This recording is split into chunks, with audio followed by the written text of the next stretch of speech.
नमस्कार दोस्तों, नमः शिवाय। जीवन ज्योति चैनल में आप सभी का हार्दिक स्वागत करती हूँ। दोस्तों, आज बात करूंगी छठ पूजा की संपूर्ण सरल विधि के विषय में। कैसे यह व्रत रखा जाता है, 4 दिवसीय जो ये कार्यक्रम है व्रत का, ये क्या क्या होता है, कैसे होता है। साथ में बहुत सारे प्रश्नों का उत्तर आप लोग जानेंगी, जो कि हमारी बहनों के मन में बहुत ज्यादा दुविधा रहती है इन बातों को लेकर। ऐसे 9 प्रश्न होंगे जिनका उत्तर आप लोग जानेंगी और पूरी छठ पूजा में आपको किसी भी प्रकार की कोई दुविधा नहीं रह जाएगी। जैसे कि पहली बार हमारी बहनें व्रत उठाएं या न उठाएं इस वर्ष, हर बार आप नया वस्त्र पहने या फिर पुराना वस्त्र पहन के पूजा कर सकती हैं या नहीं। तीसरी बात, हर बार आपको नया डलिया, नया सूपा लेना होगा या फिर आप पुराने सूपे से भी अर्घ दे सकती हैं या नहीं। चौथी बात की सिंदूरा से ही सिंदूर लगाना है या फिर आप अलग से सिंदूर खरीद कर, जैसे जो छठ घाट पर छठ माता के लिए टीका करते हैं या फिर सारे डलिया पे, सूपा पे, सब सामग्री पर टीका करते हैं और सभी महिलाएं एक दूसरे को सिंदूर लगाती हैं, तो क्या अपने सिंदूरा से लगाएं या फिर नया सिंदूर लें इसको लगाने के लिए, ये भी बात आप लोग जानेंगी। श्रृंगार का जो सामग्री है, जो आप मेकअप इत्यादि करती हैं, उसे आपको हर बार नया लेना है या पुराना, जैसे लिपस्टिक है, आलता है, ये सारी चीजें जो बार बार आपने यूज किया है उसी को आप यूज कर सकती हैं या नहीं।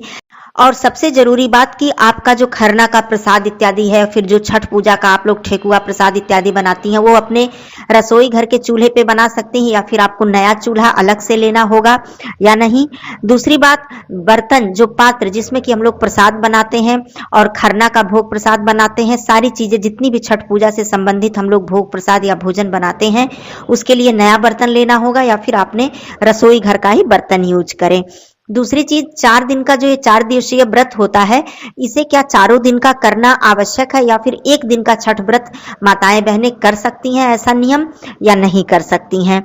दूसरी चीज, मासिक धर्म में जो कि बहुत सारी बहनों की समस्याएं होती हैं, मासिक धर्म में पूजा कैसे करें, अर्घ कैसे दें, मासिक धर्म का क्या नियम है, या फिर आपके घर में सूतक पातक इत्यादि है तो इसका क्या नियम है, कैसे छठ पूजा संपन्न करें। बहुत सारे प्रश्नों के जवाब आपको मिलने वाले हैं, साथ में सरल पूजा विधि भी आप लोग जानेंगे। तो आइए सारे महत्वपूर्ण बातों को समझ लेते हैं। आप लोग वीडियो में जरूर बने रहिएगा अंत तक। चैनल पे यदि पहली बार आए हैं तो चैनल को सब्सक्राइब कर लीजिएगा। वीडियो आपको उपयोगी लगे तो इसे एक लाइक जरूर कीजिएगा। कमेंट बॉक्स में जय छठी मैया जरूर लिखिएगा। दोस्तों, सबसे पहले मैं सरल पूजा विधि बता देती हूँ बहुत ही आसानी से। छठ पूजा जो होता है ये 4 दिवसीय पर्व होता है, 4 दिनों का व्रत होता है, जिसमें कि बहुत सारे कठिन नियमों का पालन करना होता है। एक तरह से कहिए तो एक तरह से ये तपस्या होती है और छठी मैया इससे प्रसन्न होती हैं और सभी माताओं बहनों को आशीर्वाद देती हैं। तो पहला दिन नहाए खाए होता है, जैसा कि 2023 में इस वर्ष नहाए खाए होगा 17 नवंबर को। उसके बाद खरना होता है। खरना के दिन मीठा खीर, गुड़ का खीर और रोटी खाई जाती है। नहाए खाए के दिन लौकी की सब्जी, चावल और चने की दाल या फिर अरहर की दाल खाई जाती है। मसूर इत्यादि की दाल नहीं खाई जाती है। इसको खाकर हम लोग नहाए खाए करते हैं। फिर खरना हम लोग मीठी खीर और रोटी और कुछ फल इत्यादि छठी माता का भोग लगाकर अगियारी करके शाम के समय हम लोग खरना का प्रसाद खाते हैं। तीसरा दिन जो मुख्य छठ व्रत का दिन होता है, इसमें संध्या को अर्घ देते हैं। इसमें पूरे दिन हम लोग उपवास निर्जला रखते हैं, एक बूंद पानी भी नहीं पीना होता है। केवल वही खरना का प्रसाद खाने के बाद से हमारा व्रत शुरू हो जाता है। पूरी रात्रि, फिर पूरा दिन, फिर दूसरी रात्रि, उसके बाद सूर्यदेव जी को, उगते हुए सूर्यदेव जी को चौथे दिन अर्घ देकर तब हम लोग पारण करते हैं। ये हो गया तीसरा दिन, जो कि इस वर्ष 19 नवंबर को है। 20 नवंबर को उगते हुए सूर्य जी को अर्घ देना है और इसी दिन व्रत का पारण करना है। तो 2023 में आप लोग समझ लीजिए 17, 18, 19, 20 ये आप लोगों का छठ पर्व का 4 दिवसीय कार्यक्रम रहने वाला है। तो इस तरह से पहला दिन नहाए खाए, दूसरा दिन खरना, तीसरा दिन मुख्य व्रत और चौथा दिन पारण। तो ये सारी चीजें होती हैं छठ व्रत में। जो संध्या का अर्घ होता है उसमें डाला सूपा सब सजाकर और छठ घाट पर हम लोग घाट पर लेकर जाते हैं। डूबते हुए सूर्यदेव जी को अर्घ देते हैं। कमर तक पानी में माताएं बहनें खड़ी रहती हैं एक दीपक प्रज्वलित करके। वो दीपक बुझना नहीं चाहिए, पूरे टाइम तक वो दीपक जलता रहता है। ओम सूर्याय नमः मंत्र का जप करते हुए सूर्यदेव जी को अर्घ देते हैं। छठी मैया के लिए वहां पर अगियारी करते हैं। सभी माताएं बहनें एक दूसरे को सिंदूर लगाती हैं। ये संध्या का पूरा नियम होता है। फिर रात्रि में निर्जला ही व्रत रखना होता है। फिर सुबह सुबह भोर में 4 बजे ही सारी बहनें माताएं नहा धोकर छठ घाट पर पहुंच जाती हैं उगते हुए सूर्यदेव जी को अर्घ देने के लिए। वहां पर अर्घ देकर पूजा अर्चना करके जलता हुआ दीपक लेकर जाती हैं और जलता हुआ ही दीपक लेकर आती हैं। नंगे पैर से जाना होता है, चप्पल इत्यादि नहीं पहनना होता है। जब उगते हुए सूर्यदेव जी को अर्घ्य इत्यादि देकर पूरा पूजन करने के बाद तब घर आकर सभी को प्रसाद वितरित करती हैं और स्वयं भी प्रसाद ग्रहण करके जल ग्रहण करती हैं। ये हो गया पूजा विधि चारों दिनों का। अब आइए सारे प्रश्नों का उत्तर जान लेते हैं। पहली बार का जहां तक सवाल है तो इस वर्ष मलमास था, तो मलमास वर्ष में वैसे तो छठ पूजा बहुत ही ज्यादा विशेष महत्वपूर्ण पूजा होती है, तो मैं तो यही कहूंगी कि पहली बार बहनें ना उठाएं इस वर्ष। लेकिन आपके घर यदि नियम ऐसा है कि मलमास का नियम नहीं लिया जाता है, उठाया जाता है व्रत, तो आप लोग अपने घर की परंपरा को देखकर उठा सकती हैं। लेकिन अधिकतर व्रत नहीं उठाते हैं, नया कोई भी कार्य नहीं शुरू करते हैं। दूसरी बात, हर बार नया वस्त्र पहनना है या फिर आप पुराना वस्त्र पहन सकती हैं। देखिए, छठ पूजा में सबसे जरूरी होता है नियमों का पालन करना, स्वच्छता का पालन करना, विधि का पालन करना। छठ पूजा में पुराना वस्त्र पहनकर बहनें बिल्कुल भी पूजा नहीं करती हैं, नया ही वस्त्र चाहिए। जो व्रती महिलाएं हैं उन्हें तो नया ही वस्त्र चाहिए। और वैसे नियम की बात करूं तो अपने पति अपने बच्चों के लिए भी नया वस्त्र लेना चाहिए। लेकिन मान लीजिए आपका बजट नहीं है तो आप अपने लिए कम पैसे में ही सस्ती साड़ी ही लीजिए, लेकिन आप लोग नई साड़ी लीजिए। हाँ, ये जरूर है कि बहुत सी माताएं बहनें दो साड़ी प्रयोग में लाती हैं, जैसे एक दिन खरना पूजा के लिए नई साड़ी और दूसरे दिन संध्या अर्घ के लिए नई साड़ी। लेकिन आप यदि दो साड़ी नहीं ले पाती हैं तो आप एक ही साड़ी ले लीजिए, खरना पूजा करके उसे पानी से धुलकर साफ उसको सुखाकर रख दीजिए, फिर संध्या अर्घ में वही पहन लीजिए। लेकिन आप यदि पहली बार दो साड़ी लेती हैं तो हर वर्ष आपको दो साड़ी में ही पूरी छठ पूजा करनी होगी। ये बात हो गई। दूसरी चीज, आपको जो डलिया सूपा की बात मैंने बताई कि आपको डलिया और सूपा हर वर्ष नया लेना है या फिर पुराना। देखिए, डलिया सूपा बांस का भी प्रयोग में लाया जाता है और पीतल का भी, धातु का भी प्रयोग में लाया जाता है। तो आपने यदि धातु का ले लिया है तो आप हर वर्ष उसी डलिया सूपा का प्रयोग करें। लेकिन यदि बांस का है तो आप हर वर्ष नया लें, क्योंकि एक बार पूजन और अर्घ्य देने के बाद बार बार उससे दोबारा उसे प्रयोग में आप नहीं ला सकती हैं, क्योंकि यह छठ पूजा का नियम है जो कि बहुत ही कठिनता से इसको निभाना पड़ता है। दूसरी चीज मैं बताना चाहती हूँ कि सिंदूरा से सिंदूर आप लगा सकती हैं या फिर आपको अलग से।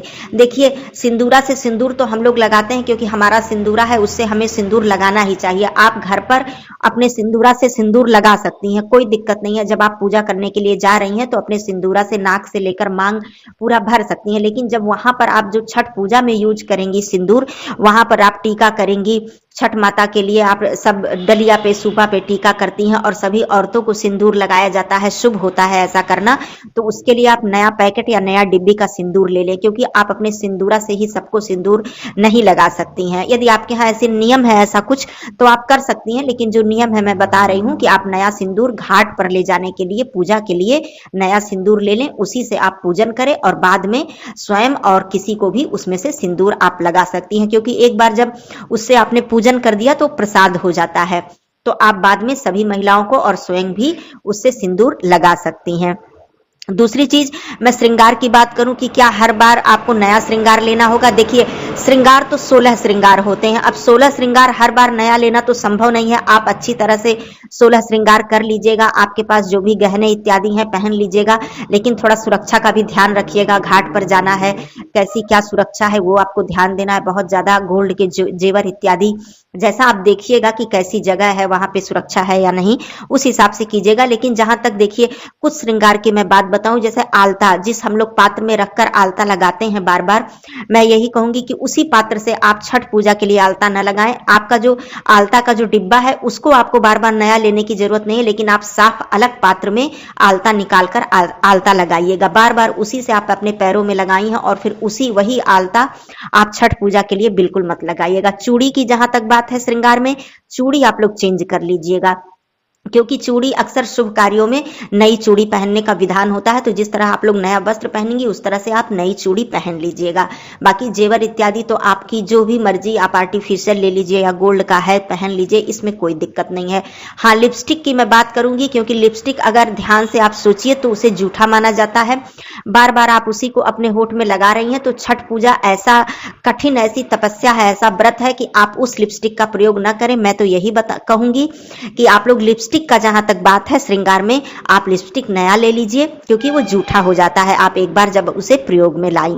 अब मैं बात करती हूँ कि खरना के लिए जो प्रसाद बनता है या फिर आपका जो छठ पूजा के लिए प्रसाद बनता है, तो आप नए चूल्हे का प्रयोग करें या फिर अपने ही रसोई घर के। देखिए आपके घर यदि लहसुन प्याज का प्रयोग हो रहा है, मांस मछली का प्रयोग हो रहा है, तब तो आप भूल कर भी छठ से संबंधित कोई भी प्रसाद, चाहे छठ माता का प्रसाद हो, ठेकुआ हो, चाहे खरना का प्रसाद हो, आप लोगों को नहीं बनाना है। लेकिन मैं तब भी ये कहूंगी, यदि नहीं भी हो रहा है, आप अलग से एक नया चूल्हा ले लें। वैसे तो मिट्टी का चूल्हा लकड़ी पे बनाना यही नियम होता है, लेकिन अब ऐसा संभव नहीं है। गांव में तो ये सब संभव है, लेकिन शहरों में नहीं संभव है। तो आप एक बर्नर का चूल्हा ले लें। इससे ये भी आसानी हो जाएगी। मान लीजिए कि जो व्रती महिलाएं हैं उन्हें स्वच्छता का ध्यान होता है, तो एक अलग किसी स्थान पर, किसी कमरे में आप साफ सफाई किसी कोने में करके वहां पर बैठकर आप एक बर्नर के चूल्हे पर साफ सफाई से बना सकती हैं। लेकिन जो रसोई घर होता है उसमें हमेशा आवश्यकता रहती है, कभी चाय बनाना हुआ, कभी किसी के लिए कुछ बनाना हुआ, जिसके यहाँ परिवार हैं, तो ये थोड़ा दिक्कत हो जाती है। तो इस हिसाब से आप अपना देख लीजिएगा कि क्या है। यदि आपका चूल्हा स्वच्छ है, उसमें कई दिनों से लहसुन प्याज का भोजन नहीं बना है, मांस मछली नहीं बनता है, तो आप साफ सफाई करके बना भी सकती हैं। लेकिन मैं तो यही कहूंगी कि सबसे उत्तम है कि एक बर्नर का चूल्हा आपके पास हो, उसमें आप बार बार भोजन इत्यादि नहीं बनाती हैं, साफ सफाई करके उसे रख दें, फलाहार इत्यादि बना लिया, फिर आपने छठ पूजा में प्रयोग कर लिया, तो ये बहुत ही अच्छा है। आप सुविधा के अनुसार आप बैठकर एक जगह आराम से बना सकती हैं, उसमें आपको कोई डिस्टरबेंस नहीं होगी। लेकिन मैंने ये बताया कि चूल्हा तभी प्रयोग कीजिएगा जब उस चूल्हे पर आपके घर में मांस मछली इत्यादि ना बना हो। जहां तक बर्तन की बात मैं करूं कि उसी पात्र में जो आपके घर में रोज यूज होता है उसी में आप बनाएं, या फिर अलग पात्र के लिए तो मैं तो यही कहूंगी कि आप लोग भले ही मिट्टी का पात्र ले लें। अब तो बहुत अच्छे अच्छे मिट्टी के पात्र पहले भी आते थे, अब भी आते हैं भोजन इत्यादि बनाने के लिए। चाहे तो ले लें, और चाहे तो एक ही बार आप भगोना कढ़ाई इत्यादि आप ले लें और हर वर्ष वही प्रयोग करें केवल छठ पूजा के लिए। और उसमें आप बाकी कोई भोजन या प्रतिदिन का भोजन कुछ भी आप उसमें ना बनाएं। ये तो मैं कहूंगी कि आप प्रतिदिन का जो यूज किया हुआ बर्तन है उसमें आप छठ के लिए प्रसाद या भोजन ना बनाएं। वैसे आप अपने भी घर का नियम देख लीजिएगा, लेकिन ये आपके लिए ज्यादा अच्छा रहेगा, क्योंकि आपको विशेष साफ सफाई नहीं देखनी पड़ेगी। क्योंकि रोज के बर्तन में हम लोग रोज उसको धुलते हैं, कहीं कुछ साफ सफाई न रह जाए, कढ़ाई इत्यादि में कहीं रह जाता है, कुछ हैंडल इत्यादि में लगा हुआ। तो मेरा तो यही मानना है कि आप छठ पूजा के लिए अलग एक बार पात्र ले लेंगी तो बार बार आपको लेने की भी आवश्यकता नहीं होगी, और आपको आपकी जो स्वच्छता का नियम है वो भी रह जाएगा। अब मैं बात करती हूँ कि एक दिन का, ये सबसे जरूरी चीज है बहनों के लिए, कि मान लीजिए 4 दिन का बहुत ही कठिन तपस्या है, क्योंकि चारों दिन में नहाए खाए के दिन एक टाइम भोजन करना होता है, खरना के दिन एक ही समय भोजन करना होता है, फिर पूरे 2 रात और 1 दिन निर्जला रखना होता है, फिर अगले दिन पूजन इत्यादि करके। ये बहुत ही लंबी तपस्या है। अगर जो भी हमारी बहनें नहीं कर पाती हैं तो एक दिन का भी वो छठ व्रत कर सकती हैं, जो कि संध्या अर्घ्य वाला मुख्य व्रत होता है, तो आप कर सकती हैं, कोई दिक्कत नहीं है। लेकिन आप जैसा शुरू करेंगी वैसा ही आपको पूरी छठ पूजा में हर वर्ष वही निभाना होगा। ऐसा नहीं है कि आपने शुरू में 4 दिनों का उठा लिया और बाद में आपने छोड़ दिया फिर 1 दिन का करने लगी, ऐसा मत कीजिएगा। सोच समझ के छठ पूजा का नियम उठाइएगा आप लोग, मैं ये बताना चाहती हूँ। दूसरी चीज, मासिक धर्म में सूतक पातक में आप कैसे पूजा करें। देखिए व्रत तो आपको छोड़ना नहीं है, व्रत छोड़ने का तो कोई बात ही नहीं है, कोई सवाल ही नहीं है। लेकिन जहां तक पूजा अर्घ्य, तो पूजा आप कर नहीं सकती हैं, प्रसाद आप बना नहीं सकती हैं, अर्घ्य दे नहीं सकती हैं। हाँ कोई ऐसा है, यदि आपने सामग्री इत्यादि पहले से ले लिया है, बाद में आपके घर में अशुद्धि हो गई है या स्वयं आप अशुद्ध हो गई हैं, तो आप किसी से, कोई आपका आस पड़ोस या कोई आपका जानने वाला है, रिश्तेदार है कोई, किसी से अर्घ्य दिलवा सकती हैं। जैसी सुविधा हो तो अर्घ्य आप दिलवा दीजिएगा अपनी सामग्री से। और बाद में यदि चौथा दिन है, बाल इत्यादि आप धुल चुकी हैं, तो आप प्रसाद ग्रहण कर लीजिएगा। लेकिन व्रत उसी नियम से आपको करना है जिस तरह से किया जाता है। सूर्यदेव जी का दर्शन आप कर सकती हैं, प्रणाम कर सकती हैं, कोई दिक्कत नहीं है, लेकिन अर्घ्य इत्यादि नहीं दे सकती हैं। माता रानी को, छठी मैया को भोग प्रसाद नहीं लगा सकती हैं, ये सब नहीं कर सकती हैं। लेकिन किसी अन्य से करवाकर आप चौथे दिन यदि आपका है तो आप प्रसाद लेकर अपना पारण कर सकती हैं, व्रत खोल सकती हैं। ये नियम होता है सूतक पातक का या मासिक धर्म का। तो ये आप लोग कर लीजिएगा। बाकी जितने सारे सवाल थे, मैंने सोचा कि बहुत सारे ऐसे प्रश्न हैं जो मैं हर प्रश्न के उत्तर मैं दे दूं।